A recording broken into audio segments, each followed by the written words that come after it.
नमस्कार, जय हिंद, जय Bharat and welcome to Dev talks. This is Adi Achin. जी हाँ, इलेक्शन कमीशन क्या खत्म होने जा रहा है? कुछ लगता तो ऐसा ही है, कई लोगों को इस देश के अंदर as a matter of fact financial times को भी ऐसा ही कुछ लगता है। वहाँ पर एक आर्टिकल आया है, जो मैं आपको दिखाता हूँ। यहाँ पर कहते हैं India's democracy is threatened bye vote rigging says Rahul Gandhi. Opposition's leaders comment signal a collapse of confidence in the election commission। ये लिखा है 2 लोगों ने, जिनका थोड़ा परिचय मैं करा दूँ आपको, एंड्रेस शिपानी और Robin Harding. By the way, ये चीज़ क्लियर हो जानी चाहिए कि none of them are Indians. But in any case क्या फ़र्क पड़ता है, क्योंकि भारत की डेमोक्रेसी तो भैया दुनिया दुनिया को जज करने के लिए बैठी है और कुछ नहीं है। जब तक भारत की डेमोक्रेसी को दुनिया से सर्टिफ़िकेट नहीं मिलेगा, तब तक ऑब्वियसली हमको कुछ कुछ काम करने की इजाज़त भी नहीं मिलनी चाहिए।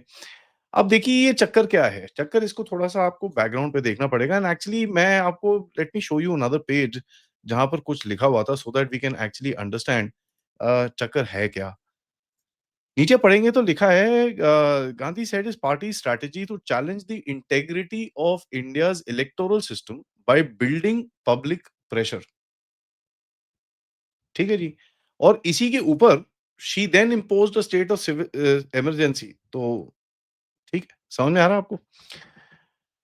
नाउ देखिए, ये आपको थोड़ा-सा समझना पड़ेगा ये चक्कर क्या है? ये चक्कर बड़ा सिंपल है। यहाँ पर मैं लेके आऊँगा आपको डोनाल्ड ट्रम्प के पास। डोनाल्ड ट्रम्प को अगर आप देखेंगे, डोनाल्ड ट्रम्प की जो पूरी एक इलेक्टोरल गेम रही है between his first term and the second term, उसकी गेम क्या रही है? उसकी गेम रही है कि 2020 का इलेक्शन मुझसे चुराया गया।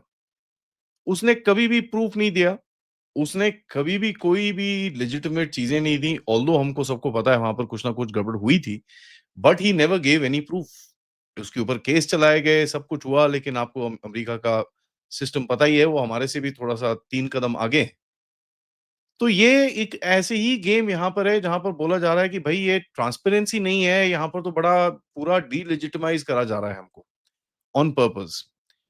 और आप देखते हैं कि भैया एक पहले बहुत बड़ी-सी प्रेस कॉन्फ्रेंस करी थी बिहार के ऊपर और कर्नाटका पे और ये सब चीज़ें करी गईं। उसके बाद देखा कि भई उसके बाद वोट अधिकार यात्रा और ये सब चीज़ें निकाली गईं। उसके बाद देखा कि यार ये नैरेटिव थोड़ा गिर रहा है, तो एक और प्रेस कॉन्फ्रेंस करी गई। नाउ देखिए, ऐसा क्या है कि जब आपको पता होता है ना कि आप हारने हारने वाले हो, प्रीएम्प्टिव ब्लेम गेम बोलते हैं। अब तो क्या है ना, वो ईवीएम पे बोल नहीं सकते, ठीक है? तो ईवीएम अगर ना हो तो कुछ ना कुछ इधर पे करना है। नाउ देखिए, एक इको चेम्बर जो है ही है। इको चेम्बर क्या है ये? इको चेम्बर ऐसा है कि भई एनजीओज़ जो हैं, एनजीओज़ थोड़े परेशान हो जाते हैं, एनजीओज़ फिर फंड करते हैं आर्टिकल लिखने के लिए वेस्टर्न मीडिया में आर्टिकल पिकअप होता है, वहाँ पर लिखा जाता है, उसके बाद हमारे यहाँ पर पॉलिटिशियंस उठाते हैं, ग्लोबल फर्म्स उठाते हैं, उसके बाद इधर-उधर थोड़ा-सा एक प्रेशर बनाने की एक कोशिश की जाती है।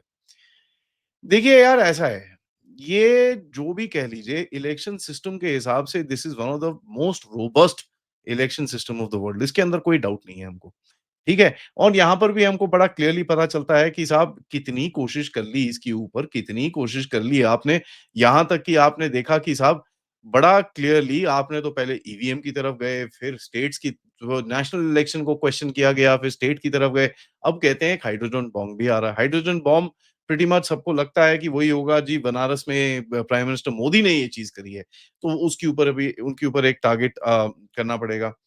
देखिए, एक एमनीशिया का फैक्टर है इनके अंदर और ये वो चीज़ें भूल जाते हैं जब इमरजेंसी लगाई गई थी तब तो इलेक्टोरल रिजल्ट्स, इलेक्शन कमीशन, यहाँ तक कि सुप्रीम कोर्ट को उठा के कचरे के डिब्बे में फेंका था। And today's day and as a lot of us would want to probably do that but आप सबको पता है मैं किस बारे में बात कर रहा हूँ। देखिए जियोपॉलिटिकल एंगल एंगल भी है। जियोपॉलिटिकल एंगल ये है कि फटाफट आप ज़रा इसको वेस्टर्न मीडिया में डालिए। अब ये कहाँ से स्पॉन्सर हुआ है, कहाँ से क्या हुआ है, ये तो बताना मुश्किल है, but it sure is a very interesting thing कि भैया यहाँ पर पूरी तरह से ये एकदम से ये आर्टिकल आ जाता है in the middle of this entire thing, क्योंकि क्या है ना यार, इसमें कोई लेजिटिमेसी मिल नहीं रही है, ठीक है? तो बेसिकली आवाज़ उठाओ, वो होता है ना, कंकर होता है किसी डब्बे के अंदर, उसको कट-कट हवा हिलाते रहो ताकि कट-कट करके 2 आवाज़ आती रहे। दोनों सो कॉल्ड एक तो ख़ैर वो Andres Schipani is a Delhi correspondent, ठीक है? कवरिंग इंडिया, साउथ एशिया, तो आपको वहीं पर समझ में आना चाहिए। एंड उनका correspondence east and central Africa, Brazil, Caribbean मतलब यार एक जगह पे फ़ोकस कर ले भाई, तेरे को इतना क्या पता है? रॉबिन हार्डिंग साहब editorial x Tokyo bureau chief था। फुल एशिया कवर करता था। कहाँ से? अच्छा, एनीवेज़ अब देखिए क्या है ना the entire thing you must understand ये पूरा एक एक गेम है, which is very, very simple. And Andres Schipani के ज़रा मैं आर्टिकल्स आपको पढ़ के बताता हूँ कि जुलाई 18 को इन्होंने एक आर्टिकल लिखा था inside India's powerful Hindu nationalist movement July 18, 2025। उसके बाद उन्होंने एक आर्टिकल लिखा था मई 9, 2025 को military briefing India and Pakistan test red lines of nuclear rivalry. चलिए थोड़ा नॉर्मल टाइप आर्टिकल है, दे देते हैं भाई को। 6 मई 2025 को लिखा था India as Gandhis appear call to appear in court on money laundering charges. India's Gandhis मतलब वो देखिए आप लैंग्वेज देख रहे हैं। ठीक है, तो ये तो एंड्रे सिपानी का है। ये अपना क्या नाम है रॉबर्ट हार्डिंग का देखेंगे तो आपको एक एक चीज़ दिखेगी कि भई इन्होंने एक बायलाइन काइंड ऑफ लिखी थी फॉर अ पर्टिकुलर आर्टिकल सितंबर 21 यहाँ पर ये वाला जो आर्टिकल जो मैं आपको बता रहा हूँ।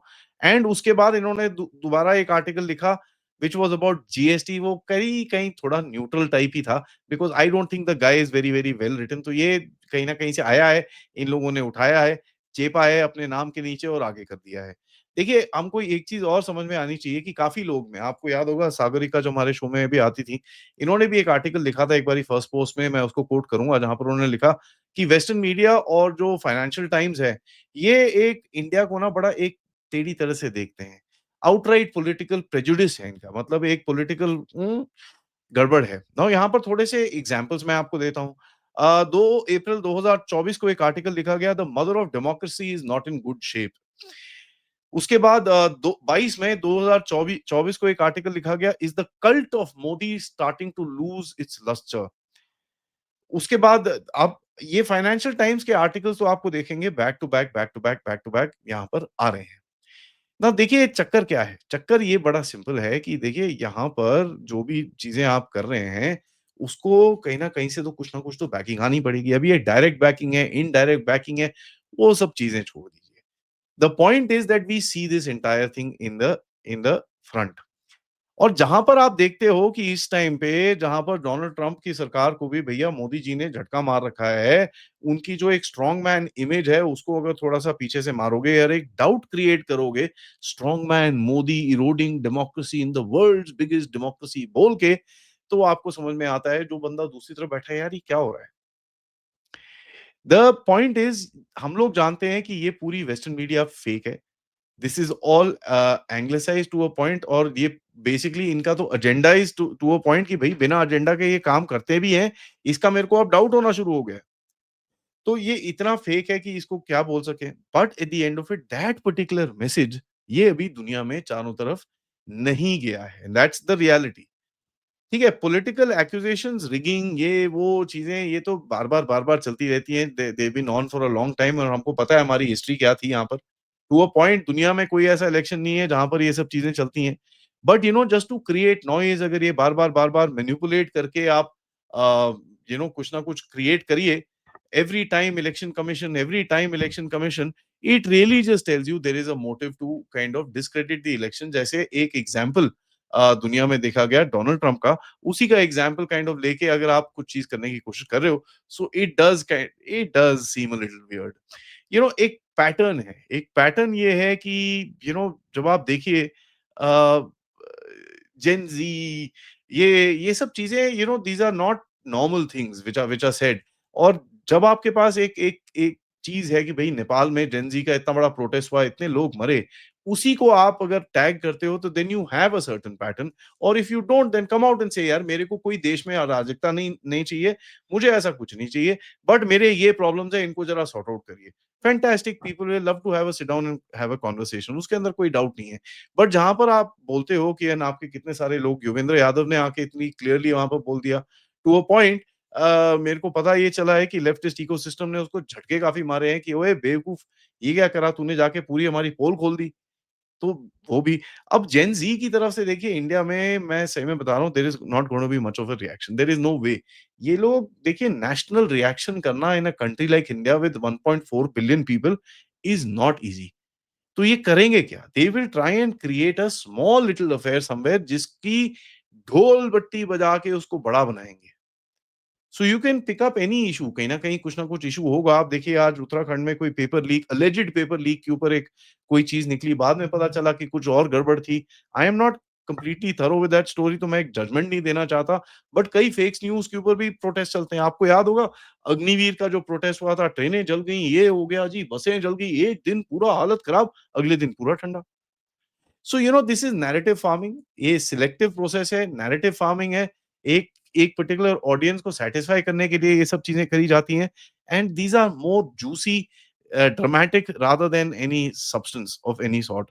देखिए एक पॉजिटिव कवरेज देने की कोशिश की जा रही है कि ओ जी देखिए जी ये जो ऑपोजिशन है वो बड़ी हार्ड वर्किंग है, वो भी एक एक चीज़ है। लेकिन इनको ये जब ये आर्टिकल्स लिखते हैं, इन गधों को एक चीज़ नहीं समझ में आती है। देखिए, आप हमेशा याद करिए, हर किसी को पता है democracies are loud, noisy, dirty, they are all बड़ी क्रेज़ी। जब ऐसी-ऐसी चीज़ें एक डेमोक्रेसी में से निकलती है ना, so lot of people take it to be normal. यार आजकल तो हर जगह यही होता है, तो यार ठीक है, it's okay. You know the value of these things has gone down quite a bit. आजकल कोई इन चीज़ों को इतनी वैल्यू नहीं देता कि ओए पता है, भारत में ना वोट रिगिंग चल रही है। Nobody really cares, it doesn't really matter and वो तो वैल्यू जो थी, वैल्यू प्रोपोज़िशन वो पूरी तरह से गड्ढे के अंदर जा चुकी है। So when you know people who really don't know, really ignorant और एकदम लेफ्टिस्ट बायस से ब्रेन वॉश हो रखे हो, उसके बाद आप ये पढ़ोगे तो आपको भैया लगेगा कि भारत के अंदर तो डंडा राज है। But you know a normal person who knows भैया ये बकवास है और इनका कोई एजेंडा है, they will not buy into this nonsense and ये चीज़ कहीं न कहीं ये लोग भूल जाते हैं। Thank you for watching this video. Video को लाइक करिए, सब्सक्राइब करिए and share this with your friends and families और आप लोग इस चैनल की तरफ कंट्रीब्यूट कर सकते हैं। QR code, PayPal, super sticker, super chats end of course आप मेंबर्स भी बन सकते हैं। नमस्कार, जय हिंद, जय भारत।